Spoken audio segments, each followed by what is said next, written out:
Welcome to Easy Math TV. Today we're going to solve two problems involving simple interest. So this is continuing our topic of time value of money, starting with simple interest situations. These are two word problems. If you did not see the previous video right before this one that introduced this topic, please view that first and then come back to this one. So this is part two in that word problems on simple interest.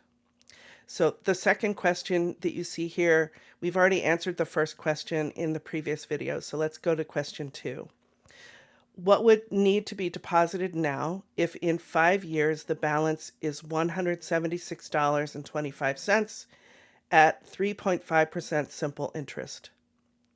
So what I've done is I've set up another row of headers, and basically the quantities that we are given in this problem are the interest rate, time, and the future value, capital A.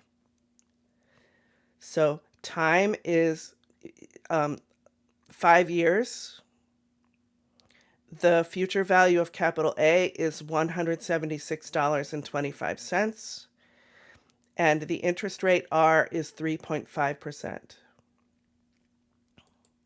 And the question asks, what would need to be deposited now? So that is a clue that we are solving for capital P, because that's your initial deposit, capital P.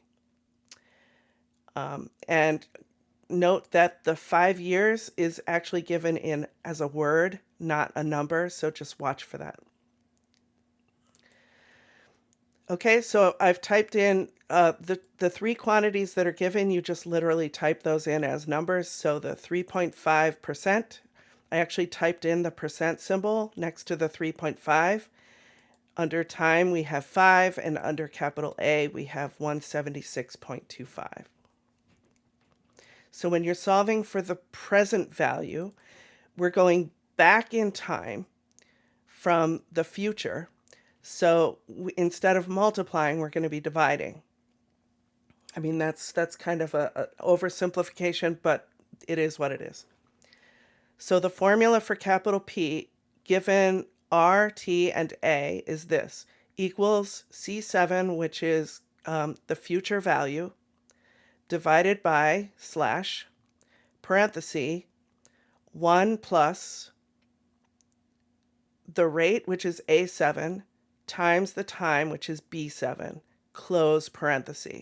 So it's very important that you include those parentheses there, and make sure that you have referenced the capital A in the correct cell, and then the rate and the time in the correct cell. So again, that's equals C7 slash, or divide, parenthesis, 1 plus A7 times B7, close parenthesis. So if we did it right, we should have a present value of $150 for that problem. The value of capital I, if we needed it, then is equal to the future value minus the present value. So that's equals C7 minus D7. So that's pretty easy. Once we had the value of capital P, that was pretty easy. So let's answer the question. What would need to be deposited now is what? What do you think? I'll let you imagine what you think that is. That's $150, because that's our present value. Okay? One more question in this video, and then we'll do a couple more solving for a different quantity. This question involves an add-on loan. That's just a little flavor that I've added to the question. So an add-on loan for 8 months at 15.8% simple interest costs the borrower $121.15 in interest paid.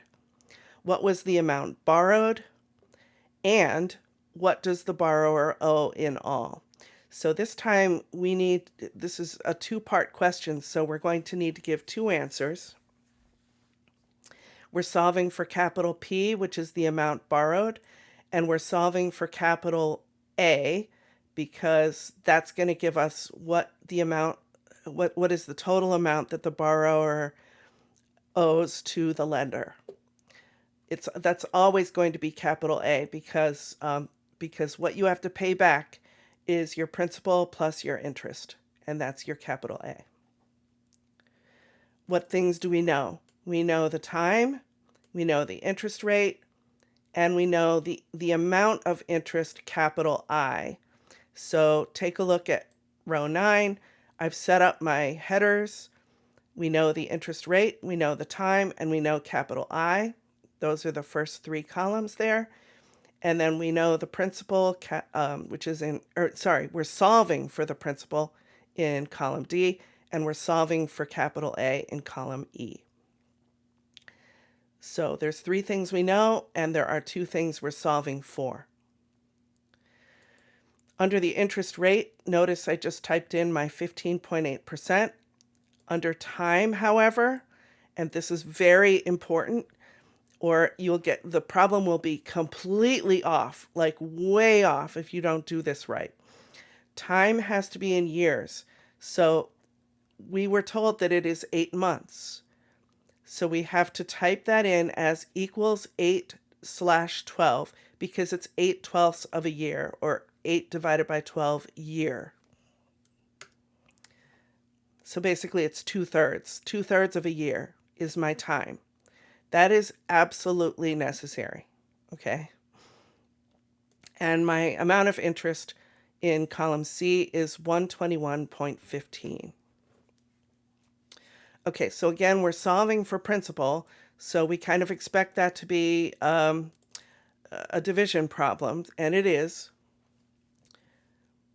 So, but we're given the interest, so it's not as complicated as the one that we did before this. So in cells D10, we are going to type our formula equals C10, which is our I, capital I, divided by parenthesis A10 times B10, which is rate times time, close parenthesis. Again, that's equals C10, which is our interest, divided by parenthesis A10 times B10, close parenthesis. Interest divided by rate times time. It's a little easier if you know the interest, the amount of interest, instead of just the future value. And then what's capital A? Capital A is just equals C10 plus D10. Okay? You can see that here. So I'm going to answer my question over here in 2 parts.